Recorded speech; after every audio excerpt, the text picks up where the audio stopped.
അസ്സലാമു അലൈക്കും വറഹ്മത്തുള്ളാഹി വബറകാതുഹു.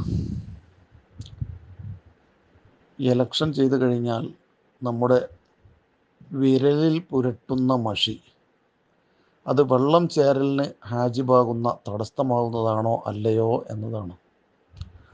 നമ്മുടെ മുൻഗാമികളായ ഉസ്താദുമാർ മുഴുവൻ, കേരളത്തിൽ അറിയപ്പെടുന്ന നമ്മുടെ മുൻഗാമികളായ വലിയ വലിയ വലിയ ഉസ്താദുമാർ തന്നെ പലരും വോട്ട് ചെയ്യുന്നവരായിരുന്നു.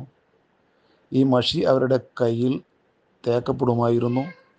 അതോടുകൂടെ തന്നെ അവർ ഉളവെടുത്ത് സാധാരണ പോലെ തയമ്മുമ് ഒന്നും ചെയ്യാതെ തന്നെ നിസ്കരിക്കുന്നവരുമായിരുന്നു. ഇന്ന് ബഹുമാനപ്പെട്ട മുഷാവറ അംഗങ്ങളായ ഉസ്താദുമാരടക്കം, മരണപ്പെട്ടു പോയ ഉസ്താദുമാരടക്കം ആരും തയമ്മം ചെയ്യാൻ കൽപ്പിക്കുമായിരുന്നില്ല, തയമ്മം ചെയ്യുമായിരുന്നില്ല. ആ മഷിയുടെ അടയാളം ഉണ്ടായിരിക്കെ തന്നെ അവരെല്ലാവരും നിസ്കാരം നിർവഹിക്കുന്നവരായിരുന്നു. ചുരുക്കത്തിൽ അത് ആസിട്ട് പൊളിഞ്ഞു പോരുന്നത് തൊലിയോടുകൂടെയാണെന്നും അത് വെള്ളം ചേരലിനെ തടയുന്നതല്ല എന്നുമാണ് നമ്മുടെ ഉസ്താദുമാരൊക്കെ മനസ്സിലാക്കിയത്. അതിൻ്റെ അപ്പുറം പുതിയൊരു ഗവേഷണം ഈ വിഷയത്തിൽ നമുക്ക് വേണ്ടതില്ല എന്നാണ് മനസ്സിലാകുന്നത്.